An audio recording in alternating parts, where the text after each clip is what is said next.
या भारतीय जनता पार्टीचा कुत्रा आहे, यांना देवेंद्र फडणवीसचा पाठिंबा आहे। आंदोलन काय 5 जण भारी पडले असते जर पोलीस नसते तर त्याला जाऊन दिला नसता। हा शब्द आहे माझा, कळलं का? शब्द आहे मनसेचा।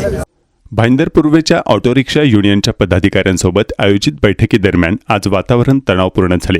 ॲडव्होकेट गुणरत्न सदावर्ते यांच्या प्रमुख उपस्थितीत हा कार्यक्रम पार पडत असताना मनसे कार्यकर्त्यांनी जोरदार घोषणाबाजी करत विरोध दर्शवला। ज्योती पार्क इंद्रलोक कॉर्नर जवळ न्यू गोल्डन नेस्ट या ठिकाणी आज दुपारी 1 वाजण्याच्या सुमारास ही बैठक आयोजित करण्यात आली होती। कार्यक्रम सुरू असताना महाराष्ट्र नवनिर्माण सेनेचे कार्यकर्ते मोठ्या संख्येने घटनास्थळी दाखल झाले आणि सदावर्ते यांच्या विरोधात घोषणाबाजी करत वातावरण तापवले। स्थिती नियंत्रणाबाहेर जाऊ नये यासाठी पोलिसांनी तत्काळ हस्तक्षेप करत आंदोलक मनसे सैनिकांना ताब्यात घेतले। या कारवाईनंतर परिसरात काही काळ तणावाचे वातावरण निर्माण झाले होते, मात्र पोलिसांच्या बंदोबस्तामुळे परिस्थिती लवकरच नियंत्रणात आली। दरम्यान या बैठकीत ऑटो रिक्षा चालकांच्या विविध समस्यांवर चर्चा होणार असल्याचं सांगण्यात आलं होतं। या घटनेमुळे भाईंदर परिसरात राजकीय वातावरण पुन्हा एकदा तापले आहे। राज्य शासनाच्या रिक्षा चालकांसाठी घेतलेल्या मराठी सक्तीच्या निर्णयाला विरोध करणारे वकील गुणरत्न सदावर्ते यांनी अचानक परिवहन मंत्र्यांच्या मतदारसंघाला भेट दिली। यावेळी त्यांनी शहरातील रिक्षा चालकांशी संवाद साधत सरनाईक यांना निर्णय मागे घेण्याचा इशारा दिला। 1 मे पासून राज्यातील परमिटधारक रिक्षा चालकांसाठी मराठी भाषेची सक्ती करण्याचा निर्णय परिवहन मंत्री प्रताप सरनाईक यांनी घेतला आहे। या निर्णयामुळे राज्यात मराठी विरुद्ध मराठी असा वाद निर्माण झाला आहे। या निर्णयाला वकील गुणरत्न सदावर्ते यांनी तीव्र विरोध दर्शवला असून सरनाईक विरुद्ध सदावर्ते असा शाब्दिक संघर्ष सुरू झाला आहे। दरम्यान हा वाद सुरू असतानाच गुरुवारी गुणरत्न सदावर्ते यांनी मंत्री प्रताप सरनाईक यांच्या मतदारसंघाला भेट दिली। यावेळी त्यांनी विशेषतः रिक्षा चालक संघटनांशी संवाद साधला।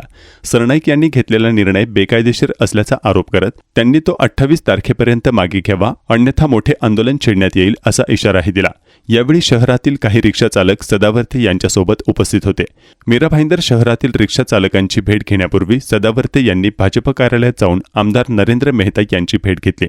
मेहता हे सरनाईक यांचे राजकीय विरोधक मानले जातात, त्यामुळे या भेटीमागील नेमके कारण स्पष्ट झाले नाही। मात्र हे कौटुंबिक भेट असल्याचा दावा सदावर्ते यांनी पत्रकारांशी संवाद साधताना केला। प्रताप सरनाईक, ध्यान में रखना, तुम खाली मंत्री हो। जब उद्धव की सरकार थी उस समय हम कष्टकरियों के लिए जो है 17 दिन चल रहे, वो संघर्ष है हमारे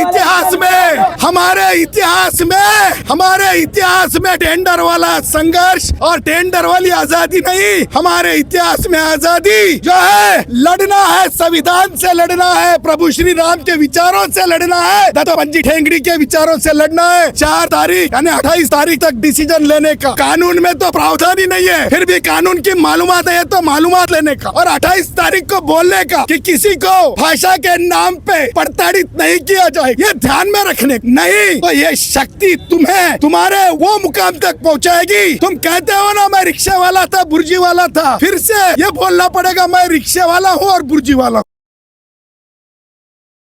या भारतीय जनता पार्टीचा कुत्रा आहे, यांना देवेंद्र फडणवीसचा पाठिंबा आहे। तुम्ही पाहिल्यानंतर मिरावडला आल्यानंतर तो नरेंद्र मेहता त्यालाही मराठी माणसांचं वावडं आहे अशा लोकांच्या ऑफिसला गेलेला, म्हणजे यात त्यांची युती आहे आणि या कुत्र्याला पाठिंबा हा भारतीय जनता पार्टी सरकारचा। माझं एवढंच सांगणे परत एकदा की सन्माननीय राजसाहेबांवर एकही भाषेत टीका करू नको आणि मराठी भाषेला दुय्यम स्थान देऊ नको। परिवहन मंत्र्यांनी घेतलेला जो निर्णय, या निर्णयाला मनसे कोणत्या नजरेने बघते? महाराष्ट्र नवनिर्माण सेनेचा 100% पाठिंबा आहे। 4 तारखेला यांनी मोर्चा केला, त्यांना मी सांगतो या भैया लोकांना तुम्ही गावाकडे जा, पण इथे जर दादागिरी केली तर महाराष्ट्र सैनिकांची गाठ आहे। स्वतः सदावर्ते बोलले की जर मनसेने कायदा हातात घेतला तर आम्ही त्यांना कायद्याने उत्तर देऊ, त्या नजरेने कुठले बघता तुम्ही? त्याच्या अंगावर जेवढे केसेस नाही ना तेवढे महाराष्ट्र सैनिकांच्या अंगावर केसेस आहेत, त्यामुळे त्याने बघावं की कायद्याने चालायचं की कायदा नाही। कायदा आहे ना, सरकारने सांगितलं ना कायदा मराठी भाषेचा आत्मसन्मान करायचा, मराठी भाषेला दुय्यम स्थान द्यायचं नाही। सचिनजी, तुम्हाला पोलिसांनी खूप अडवलेले तर काय सांगणार?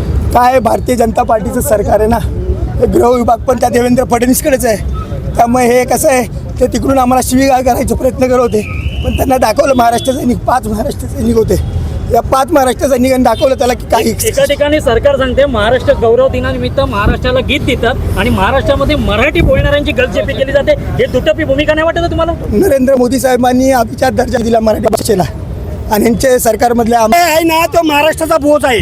महाराष्ट्रासाठी कलम आहे सदावर्ते सारखा एवढा शिकलेला, संविधान बाबासाहेबांना काही माहित नाहीये।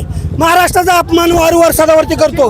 माननीय राजसाहेबांचा अपमान वारंवार सदावरती ज्या करतो. राज्यामध्ये 40 वर्ष 80 वर्ष हे लोक जर राहतात आणि या राज्याची जर भाषा येत नाही, केरळ, आंध्रामध्ये, गुजरातमध्ये गुजराती भाषा बोलली जाते, मग महाराष्ट्रामध्ये मराठी भाषा बोलायला यांना मला हेच सांगणं आहे की या लोकांनी त्यांच्या राज्यामध्ये आमची भाषा खपवून घेतात का? त्यांच्या राज्यामध्ये आमची भाषा खपवून घेतात का? आम्ही आंध्रामध्ये जातो तर तिथं आम्हाला मराठीमध्ये जर आम्ही बोललो तर हे लोक बोलतील का आमच्याशी? तिथले लोक बोलतील का त्यांच्या भाषेमध्ये? मला सांगायला आज धरपकड झालेली आहे आपल्या राज्यात मराठी माणसाच्या विरोधामध्ये मराठी माणसानं धरपकड केली जाते. काय हा सांगाल? नालायक बीजेपीचा कुत्रा आहे सदावर्ते. ह्याची हिंमत असती ना आता अगोदर मी सांग